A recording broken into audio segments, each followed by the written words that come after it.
Okay, so my nCloth simulation for clothing. We have a character that is animated, and we need to put the clothes on there. So I'm going to start with the pants. The reason I start with the pants is because the pants are underneath everything else. I have a shirt, I have a jacket. The pants are underneath the shirt and the jacket, so everything else is going to sit on top of it. So I need to simulate the pants first. So I'm going to hide my pants and my jacket.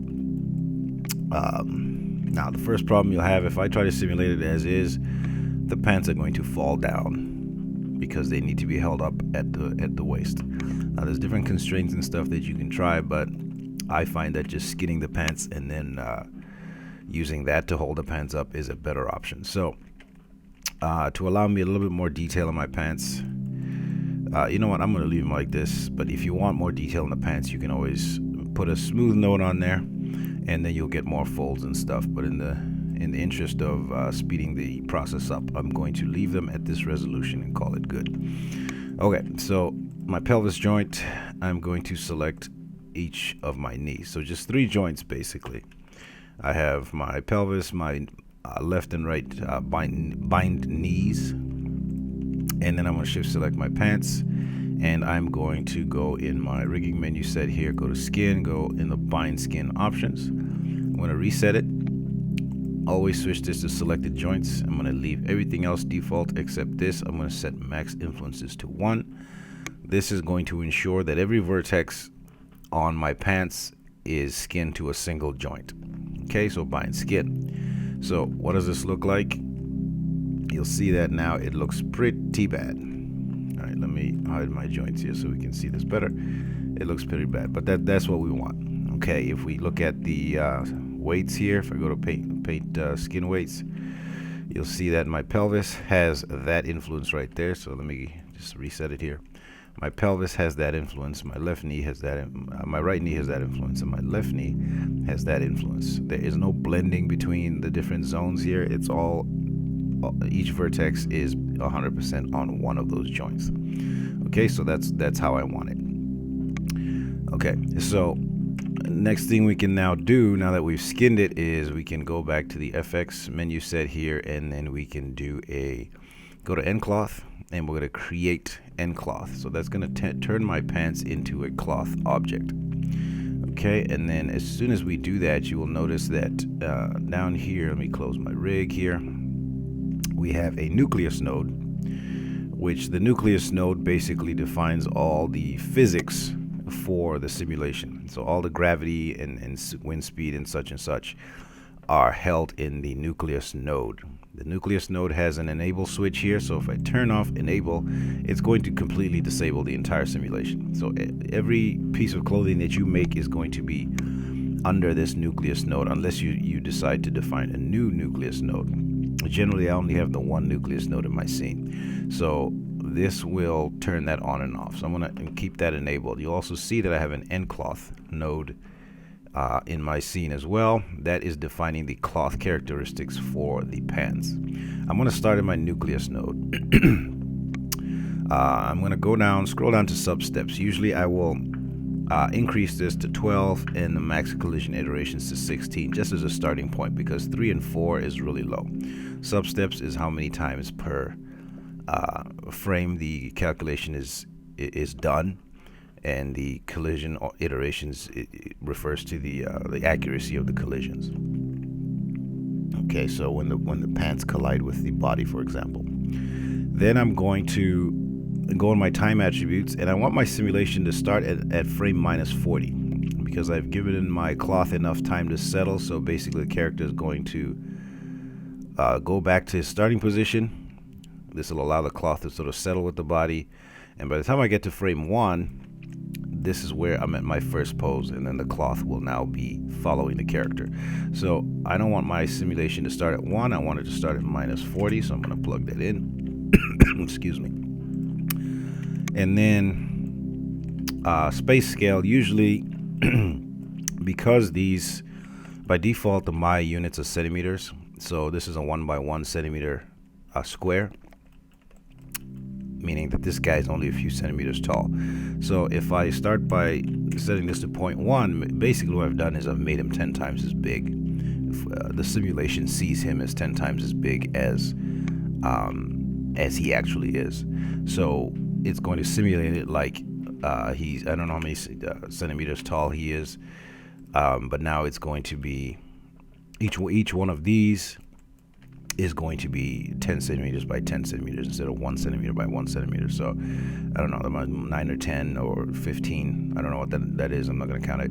But now it's 10 times as big. So he's a lot bigger. Anytime you're dealing with dynamics, the scale is very important, because if you want it to look like the right size cloth, you need to know what scale you're working at, so that you know, if you're trying to do a big flag or something, it doesn't feel like a, handkerchief.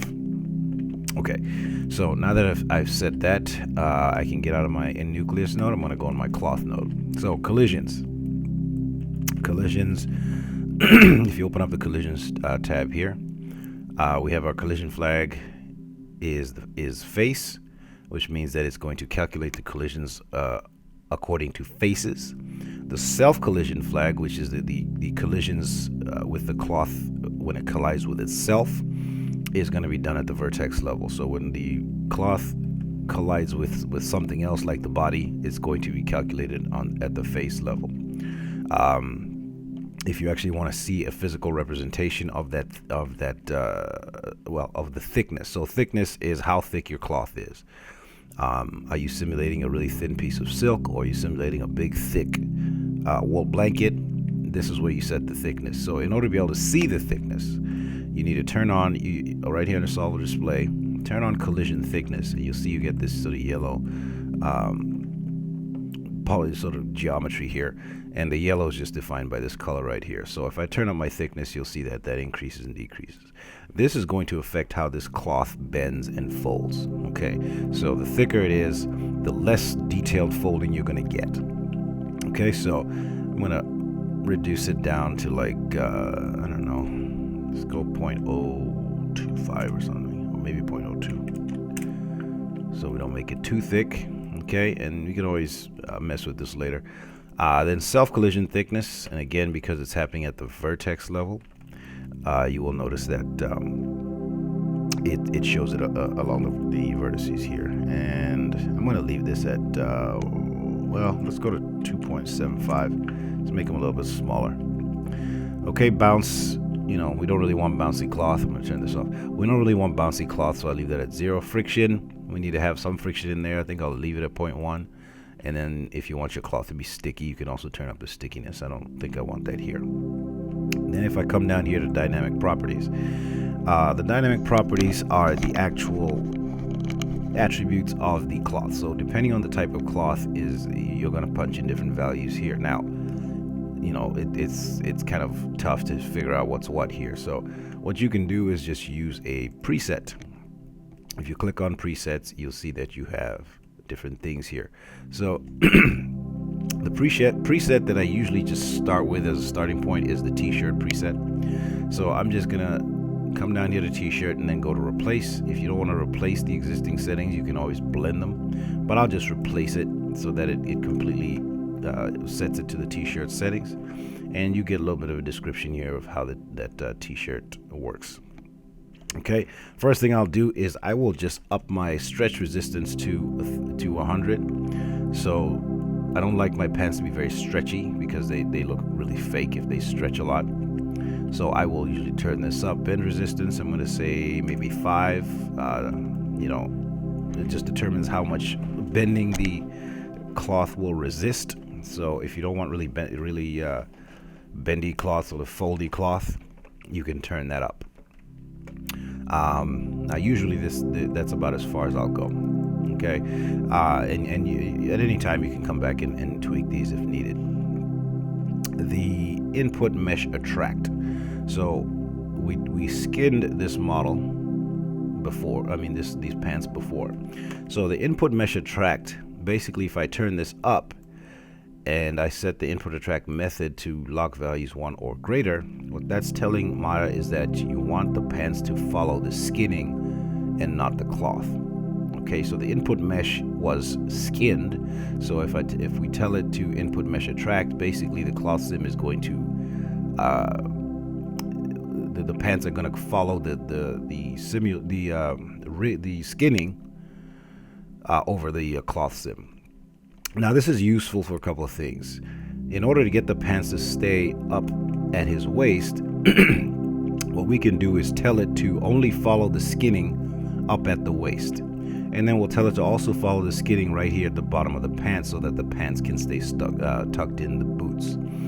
So, and then the rest of the pants we can have follow 100%. So right now, as it is, if I put this at 1, it's just the whole pants are going to follow the skinning, and the cloth is not going to simulate on the pants. But we can define we can like paint where we want it to follow the skinning, and then where we want it to follow the cloth simulation. So with input attract at 1, I'm going to just isolate my pants here, Control 1.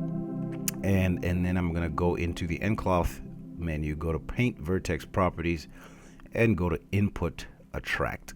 So let's open that up, and as you can see, now for some reason, when you first open this up and the paint attribute here, it puts the wrong thing in here. So, and this usually just happens the first time you do it. So I will always open this up and make sure that I am on Input Attract. Okay, so we're just painting that value. So right now it's 100% on, which means that if my input attract is at 1, I am following the skinning 100%, but I don't want to follow the skinning 100% for the whole pants, just for the top of the pants and the bottom of the pants. So what I'm going to do is I'm going to, with my paint operation set to replace, I'm going to set my value to 0, and I'm going to flood it so that it's completely black. So what this means now is that the input attract has no effect at all, because I'm at 0 here even though I turn my setting up to 1, because this is now painted black, it means it has no effect. So what we can do is then go back to 1, come down here to stroke and do a reflection. And reflection just means it's going to paint on both sides, just to speed us up here. I'm going to hold down B and left mouse click and drag to the left to shrink my brush down. I'm going to take the solid brush because I don't want to feather anything just yet, so I'm just going to take my solid brush right here. And then with a value of 1 and a replace paint operation, I'm going to start painting white here. So what I'm telling Maya here is that where it's white, I want it to follow the skinning 100% and not the cloth simulation. And where it's black, I want it to follow the cloth simulation 100% and not the skinning. So that's what we've done there at the waist.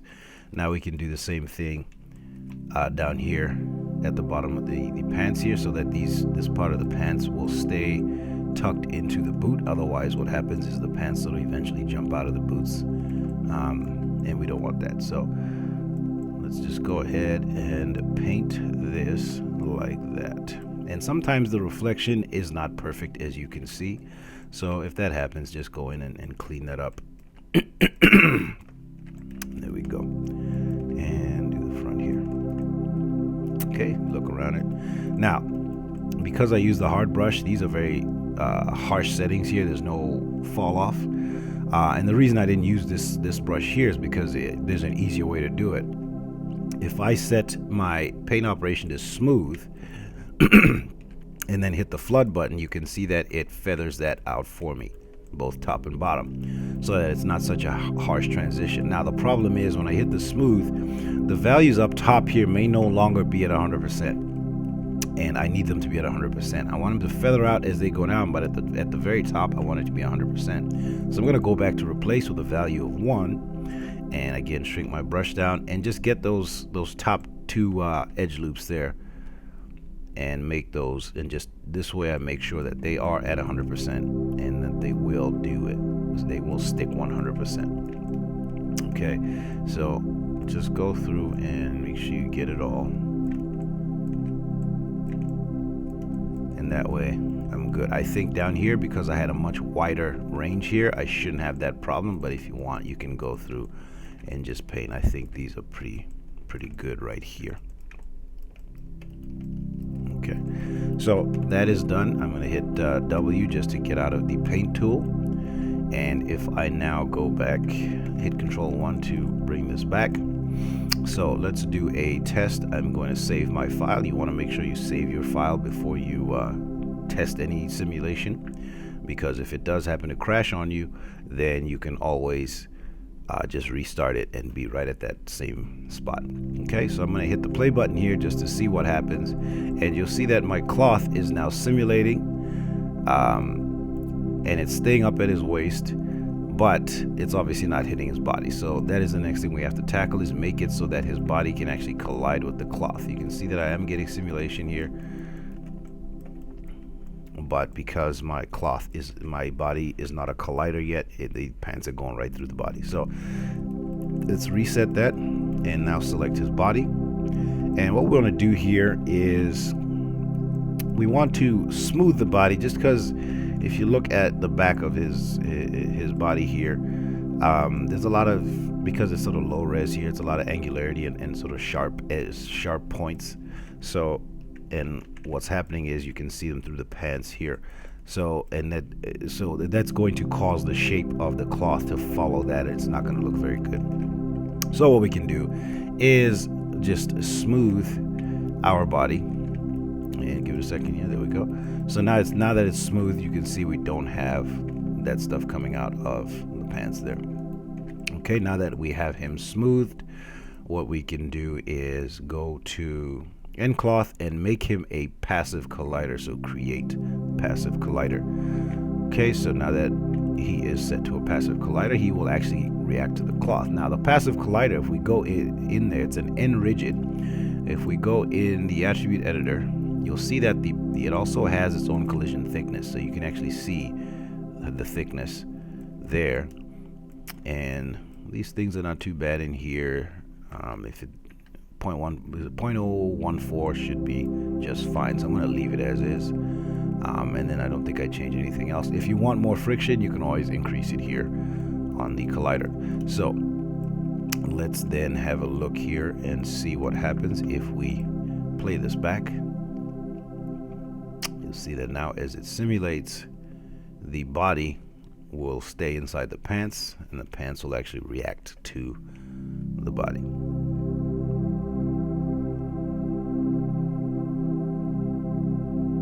Okay, so we know that that's working. The pants are staying up, they're staying tucked in the boots. Everything should be fine. Okay, so I'm going to stop that here. So now that we have it set up, what we need to do is save out the simulation. So we need to cache it. So I'm going to select my pants here, and I'm going to go here to nCache. I'm going to create new cache. I'm going to go to nObject and go in the option box. Okay, so you can decide where you want to save this. I'm just going to put it somewhere. I'm going to make a folder in here called cache, and I'm going to put the simulation in there. I'm going to call this sim, because there's going to be two sets of caches. So the first set is going to be the sim caches, so I'm going to put them in there and hit open. And then this is the pants. Okay, the settings here, cache format is MCX, that's fine. File distribution, one file per frame or one file. So one file per frame means that it's going to make one file for every frame of simulation. So if you got 100, I think I got like 120 plus the minus 40 there, adds up to a lot of files. So I like to just use one file. It's going to put the whole simulation in a single file, and to me that works better. The time range, basically you can do the render settings, you can have it just use the time slider range, which is what I do, or you can define a start and end. So that's what I'm going to do, and I do this again, pants, there we go. Okay, so once you have those settings, I'm just going to zoom out here so I can keep an eye on them through the entire simulation here. And I'm going to hit the create button, and once it's done simulating, I will be back. Okay, so now that it is done, you can see that we get into position, and then he walks in the pants. If I just stop it on a frame here, you see that the pants have simulation, and you're going to get a little bit of interpenetration. I mean, it is what it is, but it should be fine. Now, I don't have a lot of detail on my folds, and again, that's because my resolution on my pants is kind of low. So if you want to have a, more fold detail, you need to have denser geometry. But for the sake of this tutorial and just getting this stuff done pretty quick here, I kept it pretty low. Okay, so you'll notice that as he goes through his animation, the pants stay at the waist. They also stay tucked into those boots. Okay, so, and that's all cached out. So if I go to my nucleus node and turn it off, you can see that now the simulation is completely turned off, and I still have the pants following along, because now it's not getting its information from the cloth solver, it's getting its information from the cache file. One thing I should mention is this: I did forget to make the boots a collider, so I went back and I made those. I just selected them and made those a passive collider so that the pants would actually bump into the boots at the top there. Okay, so that's just one thing that you can also do.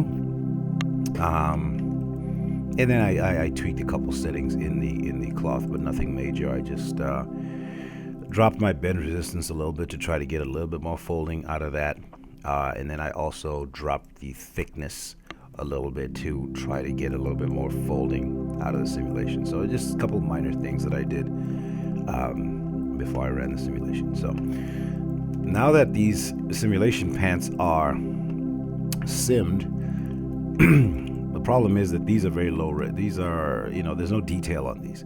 So the way that I do my clothes is, if I want any detail, I have these high poly pants here, and if I isolate these, you can see that these pants have like seams going down the side and in the inside there. And there's also like geometry for the sort of belt line here. And I would never simulate these because they also have thickness to them. As you can see, there's actually thickness to these pants, and I would never simulate that because you don't want to simulate something that's really tight and thin like that. You're not going to get good results. And also because I have geometry that's really tight in here versus like over here, in the seams. So it would just take forever, and it probably wouldn't simulate properly anyway. You'd have a lot of interpenetrations and things like that. So for the high poly pants, the way that we can get these to follow along with the sim pants is using a wrap deformer. So let me unisolate this. So the way that a wrap deformer works, you can go in the modeling menu set, it's under deform and wrap. Okay, so the way we're going to do it, I'm going to select my high poly pants first, and then my sim pants second. Just hold down control and click on the sim pants. Then I'm going to go to deform. And actually, before I do this, I just want to save, just to make sure that if it does crash, because the wrap deformer sometimes will crash your system. It's just part of it. So I'm gonna go to deform and do a wrap. Okay, you select the high poly first, then the sim pants second, and do a wrap. So I'm gonna hide my sim pants because I just want to see the high poly pants. Now that the wrap is on there, you'll see that my high poly pants now are moving with the simulation, and you can see that I have my seams and whatnot. So it's a quick, easy way to make it look like you simmed the high poly pants even though you did not. Okay, so now they are attached. So my high poly pants are now moving with the animation like I want them to. And so these are the pants that would get rendered. These are the high resolution pants that you would then take to the renderer, and they'd be textured, and then you render them. So right now the wrap deformers on here, and wrap deformers can be slow, so I would not give this to the lighting department and the rendering department with a wrap deformer on it. So what I'm going to do is I'm actually going to make another cache. I'm going to cache out the high poly pants. Okay, so this time though, I'm not going to do an end cache. I'm not going to do an end cache here.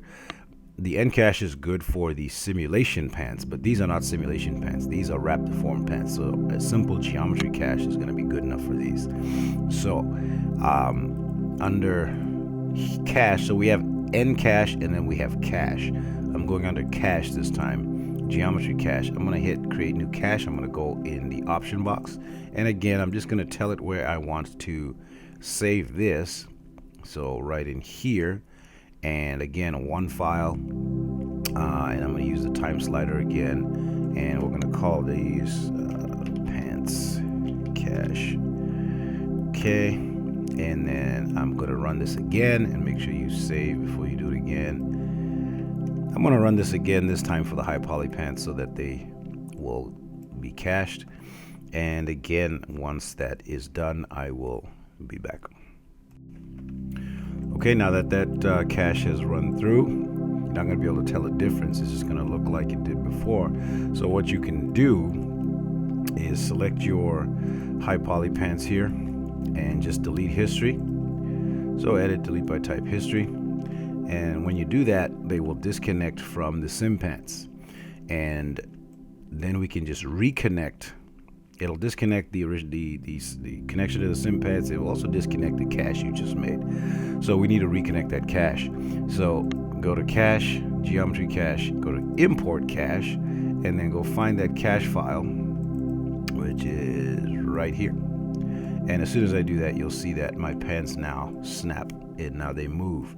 And the wrap deformer is no longer a part of this file anymore. Okay, so the pants are as efficient as they're going to be. They're just reading that data from the cache file.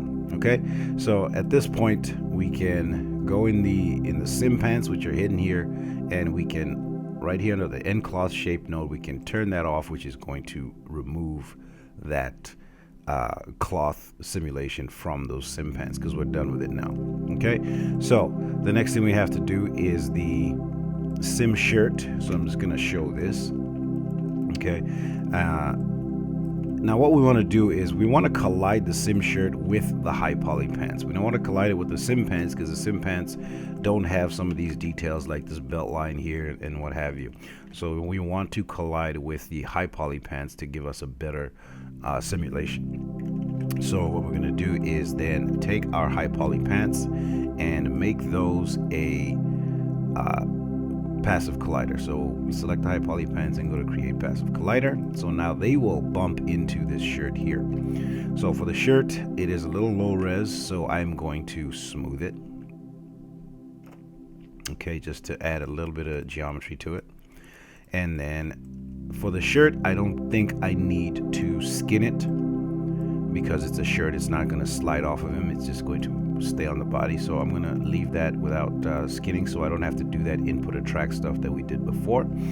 nCloth, create nCloth, and then again we can just zoom in here and select our cloth here, go under collisions and turn on the collision thickness under solver display. Just look at how thick the shirt is.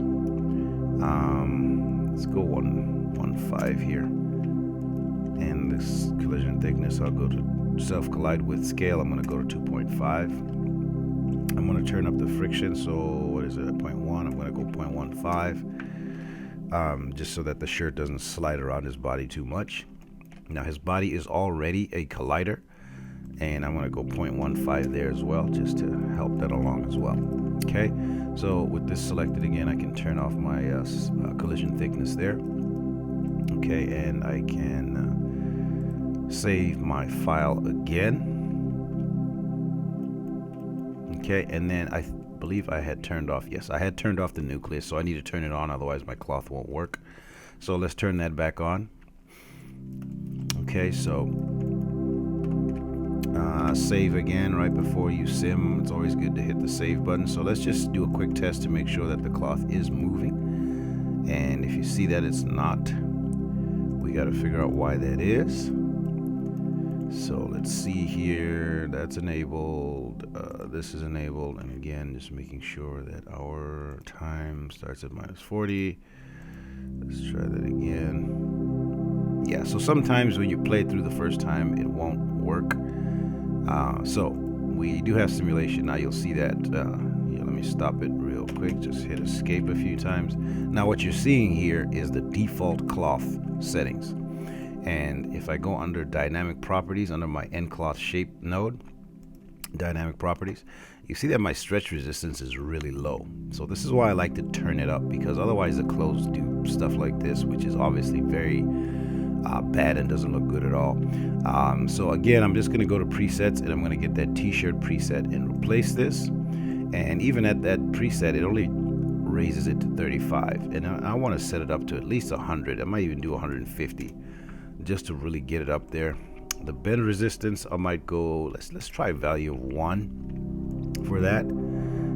You can mess with the mass and stuff, but I generally just leave those. So let's rewind this and let's play it back again just to see. And now you should get hardly any stretching. So as you can see, you get much better results. The default values for the cloth are just not good at all. So definitely start out with a preset, and then you can adjust from there.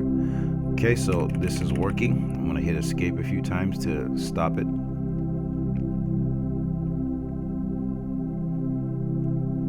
There we go. Now that I know that it's working, I can run my simulation. So again, because this is the sim shirt, I'm going to use an nCloth, an nCache to do it, because I'm still simulating this. So nCache, create new cache, go to nObject, go in the options, and again we need to tell it where we want it. I'm going to put it in the sim folder. I'm going to call and then just hit open, and then one file, time slider, and we're going to call this shirt.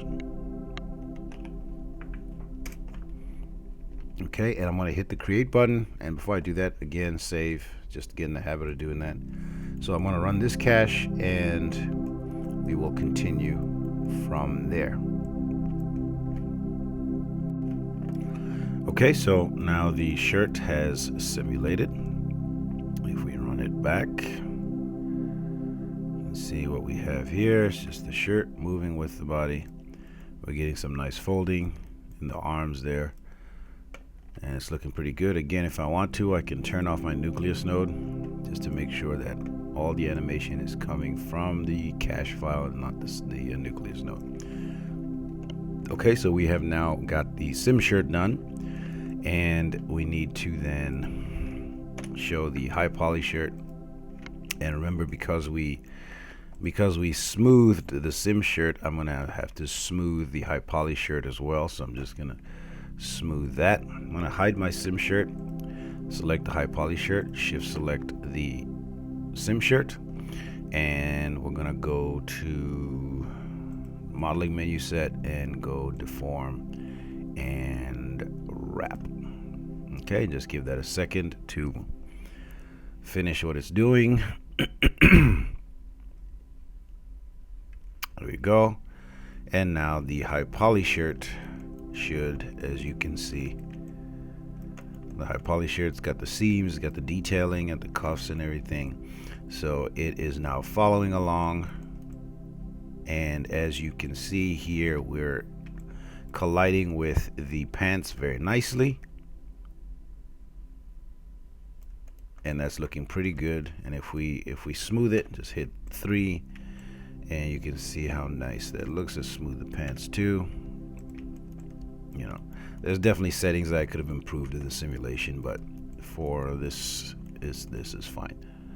Okay, so we're getting nice sort of contact between the pants and the shirt there. Getting really good results here. Okay, so unsmooth that, just hit 1. Okay, so now we have our high poly shirt hooked up to the sim pants, and now we need to cache out the high poly shirt. So cache, geometry cache, create new cache, and we're going to save this out. So right in this folder, and then we want one file, and we're going to call this shirt cache. And again, I'm going to run this, and I'll be back when it is done. Okay, so the caching on the high poly shirt is done. If I return to position 1 here, and then delete history on the high poly shirt, so delete by type history, you'll see that now it stays there. And then all I have to do is go to cache, geometry cache, and import that cache, the shirt cache. And as soon as I do that, now it's running on the shirt cache alone, and it's not running on that wrap deformer. Okay, we want to get rid of the wrap deformer because it is intensive. It just adds more stuff for the computer to have to calculate. So remove it from there after you've made the cache, and then just run it with the cache. So now both the pants and the shirt are running on caches. Okay, so that is the shirt and that is the pants. So next we need to do that little jacket. Now my pants, I no longer need to be part of the simulation. In fact, I'm going to get rid of my nCloth 1, which is the original nCloth node for the sim pants. I'm done with the pants, so I can get rid of that.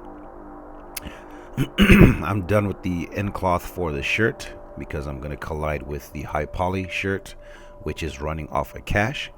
And by removing these things, it's making sure that they're not getting calculated and thus slowing my system down. Okay, nRigid 1 I believe refers to the high poly pants. So since my jacket is not going to be, I want to bring up my jacket here so you can see it. Since my jacket is a short jacket, it's not going to be touching the pants at all. I don't need the pants to be a rigid body. And then the rigid 1 is the body of the character, so I'm going to leave that. Rigid 2 I believe is the boots, so I don't need the boots. Let's just make sure, select the boots, and you see nRigid 2 there, so I don't need that anymore. I'm going to save my file here, and it might be a good idea to to increment your files as you save. So I have the rigid for the body. I need to convert my shirt, my high poly shirt, into a rigid as well. So nCloth create passive collider, so now it is rigid as well.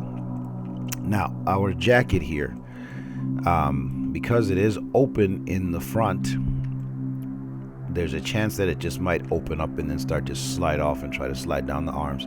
So in order to hold it in place, what I'm gonna do, and this might take some experimentation, what I'm gonna do is skin it to one of the joints in the spine here to just hold it right back here in the spine. I just want to hold it to the body. Now the jacket could use a little bit more resolution, but at the same time, if I'm if I'm saying that maybe it's like a leather little vest type jacket, then it would be a thicker material. And a thicker material tends to not bend as much, so this little bit of geometry might be fine. So I'm going to leave it as is, and we'll see see how that looks. So I'm going to show my joints again. So let's find a joint that we want to skin to. Maybe this one right here, and that is my neck A joint. So I'm going to select that, shift select my jacket, and I'm going to go in my rigging menu set, do a skin, and I'm going to bind that there. So now that is now bound to the body. So as I move it, you'll see that now my jacket is moving along with it. It's obviously not simulated, so it's just moving. It's just a rigid piece right now. So now that it's skinned, I'm going to go back to my effects menu set, go to nCloth, and do a create nCloth. Okay, so select it. Let's look at our thickness, collision thickness. Now again, being that this is like a thick leather jacket, I'm going to leave the thickness pretty high here. Maybe not as high as 0.38, maybe 0.32 or something like that. Okay, so that's going to be pretty thick. So let's turn this off. Self collide with scale is at 1. That might be a little high. Let's see here. Self collision thickness here, and let's go vertex, and it's actually not too bad. Okay, so we'll see how that works. We can adjust it if we need to. Okay, presets. This time I'm going to start with something like what do we have here? Thick leather. Let's try thick leather. And again, I'm just going to boost my stretch resistance. I just don't want any stretching going on in this thing. My bend resistance is 10. That might be a little high. Let's just go down to 5. Okay, so we'll see if that works. If not, we can use a different preset. So now I can hide my joints. I don't need to see them.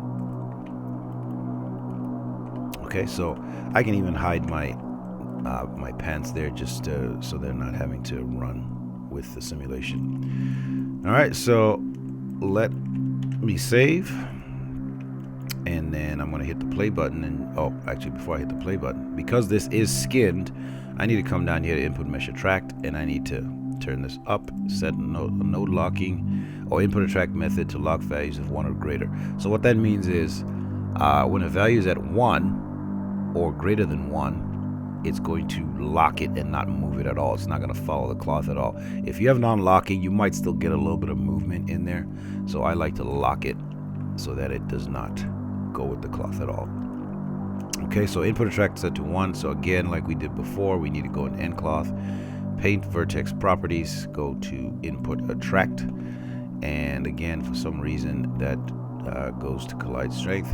Switch it to input attract, replace, set my value to 0. I'm going to flood it to remove all influence, set my value back to 1, and I might turn on my reflection here on the stroke.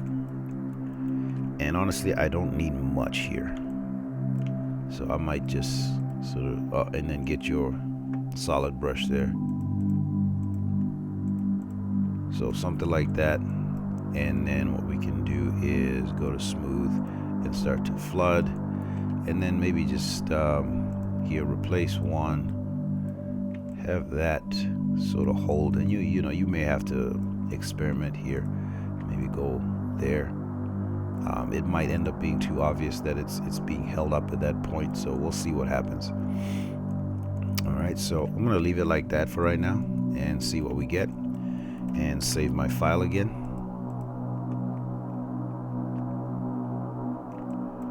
And then I'm just gonna play it back to make sure that, and again, the first time I play it, for whatever reason, that does not go with it. Let's make sure that our nucleus is turned on. Yep, I need to turn that on. So rewind it and play it again, and hopefully, yep, this time it looks like it will go. So I'm going to hit escape. Okay, and I'm just gonna look back here. Yeah, you see, we have a little bit of that there. So what I could actually do is reset this. Let's go back to input attract. We might actually be able to get away with, so paint vertex properties, input attract, and instead of it being 100% there, we're just going to go to smooth and flood it a little bit, so it has some influence but not 100%. So that might just be enough to eliminate that little bit of bump that we get there. So let's go there, save my file again, and then what I'm going to do is let's play it again just to see, and that's looking much better. So hit escape.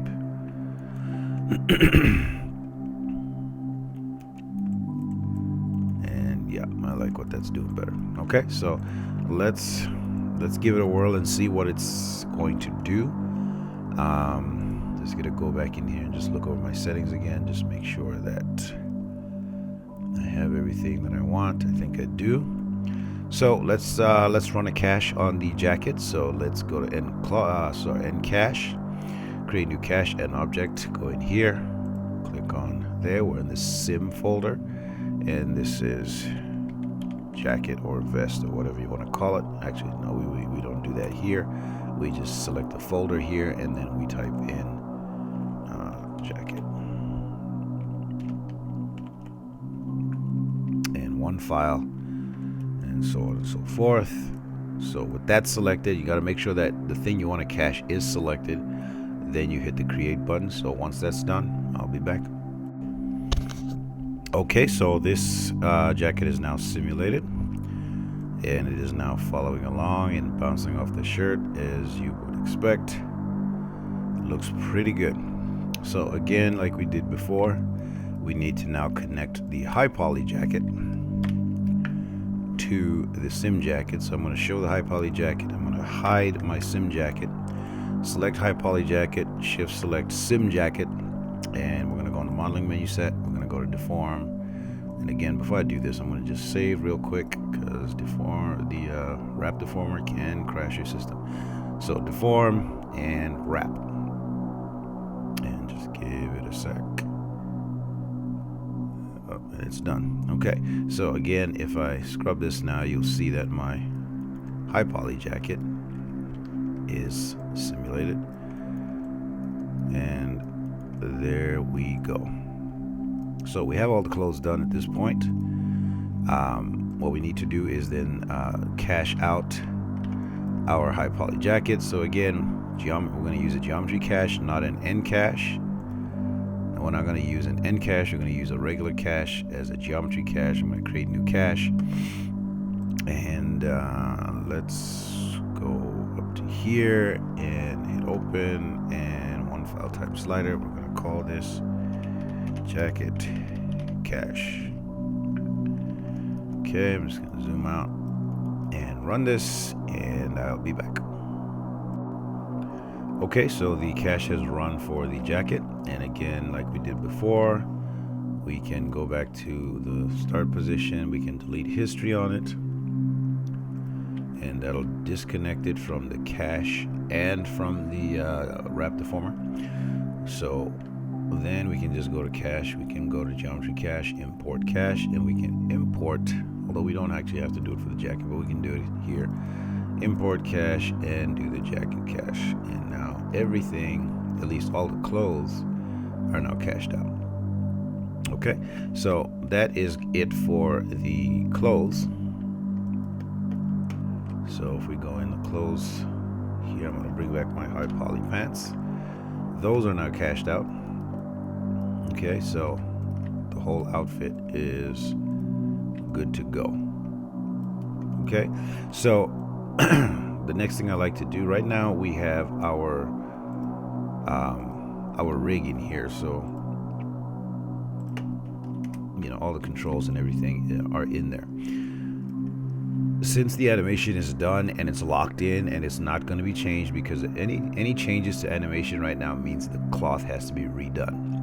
So at this stage in the game, you are not changing animation anymore. Which means if you're not changing the animation anymore, we don't really need the rig in the file. Okay, what I'm going to do is get rid of all this dynamic stuff here because I don't need it anymore. So we don't need the rig either. So what we can do here, and I'm just going to hide my controls again here, and I might as well just hide my joints. Okay, so I'm going to take my body and I'm going to now unsmooth it. Actually, no, I'm going to unsmooth it because I had smoothed it before, so I can go into history and unsmooth it. So now it's back to its lower resolution. Okay, so now things are a little snappier. And then I can duplicate it, hit Shift P to unparent it from my rig, and because it was skin geometry, I can now unlock all my attributes. Okay, and for right now, I'm going to hide that one. And that's the one I'm going to apply the cache for the body to. So in order to get rid of my rig, I need to cache out the animation of the actual body as well, not just the clothes. So for that, I'm using a geometry cache. So cache, geometry cache, and create new cache. And again, we're going to go in that same folder here, and I'm going to call this, I'm going to do one file, I'm going to call this body cache. Okay, and this should be relatively fast. I'm just going to hide all the clothes just to get them out of the way. And we're going to select the body and run the cache. Hold on a second. Let's cancel that. Is there a cache on the body right now? You know what? I'm going to replace it and see what happens. So it's going to run through and cache out the body.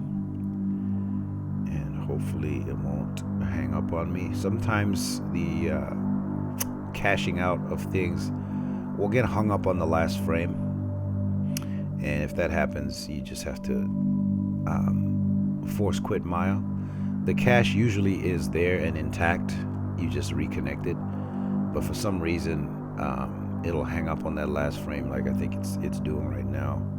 So if you try hitting escape a few times and nothing happens, then it's probably just hung up on you. And in the case, just restart Maya. So what I'm going to do is go do that now. And oh wait, no, we're back. So we have we have the cache created for that. What I'm going to do is bring back that body that I made earlier, and I'm going to go to cache, geometry cache, and import the cache onto that one, which is body cache right there. So as you can see, that body that I just made is now cached. Okay, so again, I'm going to hide that guy. So now we need to do the same for everything else. Okay, so here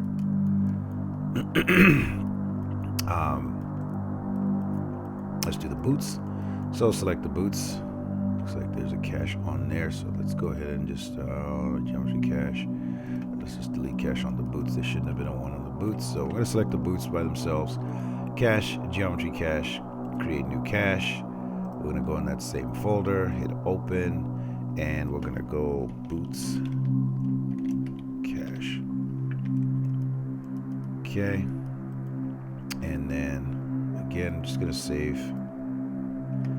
And then hit the create, and it's going to go through, cache out my boots, and let's give it that, and that one finished, no problem.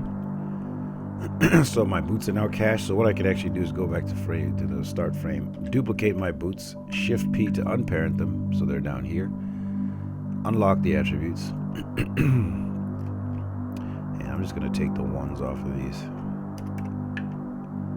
Boots, and then on this the copy of the boots here, I'm going to, because right now those boots are not going anywhere, so what I'm going to do is cache, geometry cache, import cache, and we want the boots, and as you see, they are now moving with the rest of the body. So all you got to do is go back through and do the rest of your character, and then you can then cache out the body. So what I'm going to do is pause the video here. I'm just going to run through this really fast, and then go ahead and show you the results when we're done. Okay, so now everything has been cached out. So here's my rig. I'm going to select the whole group that the rig is in. I'm going to hide it. And then I'm going to show all those pieces that I cached out. So I'll show those. And you'll see that now I have my character's body without any rig driving it. So it's driven entirely by cache files. And if I bring back his clothes, you can see that every part of him now is running off a cache. I don't need the rig anymore. So this is what I would then send to lighting and rendering, or to texturing, or whatever. It's all ready to go. So I have a closed group here. I can group this and call it character, or whatever. Oh, I already have a group called character, so we'll call him Bob. His name's Bob today, and I could put his clothes in that same group. Now in the closed group, I don't need all the sim stuff, so I can delete all the sim pants and whatever this is here. Just get rid of that, leave the high poly in there. So now I can just take this whole group here with Bob in it and export it out and leave the rig behind in this scene here. Just leave this rig behind, and you'll see that I can take the whole Bob group here and just move it off to the side. And you'll see that it's now separate from our rig. Okay, so all I have to do at this point is just export this out to a new file. It's gonna, I would put it into a new, completely clean, completely empty file, so that the file would not have all this extra stuff in it. Because the rig, there's a lot of stuff in the rig. If I open it up all the way, I mean, there's a lot of nodes in here that I don't need anymore. So that's why it's a good idea to get into the habit of doing this, so that you don't have to worry about, you get a much lighter file too. I mean, everything's gonna move a lot faster because the cache files are a lot more efficient than all the deformers and constraints and everything that's in the rig. So being able to just export that out makes life a lot easier. All right, so that is the workflow that I use for doing cloth in Maya. This is the Maya cloth. Now, you know, in this day and age, you probably wouldn't use Maya cloth much. You'd use like Marvelous Designer. But if you don't have access to that, Maya cloth can work. You know, it can be used. It's probably not going to be good for really realistic, high resolution stuff. But for some of this more cartoony stuff, you can get it to work and work pretty well. I think it turned out pretty well, with the jacket and everything. So, and having the pants tuck into the boots, I think that worked out pretty well. So that is the cloth workflow. I hope you enjoyed the tutorial, and I'll see you in the next one.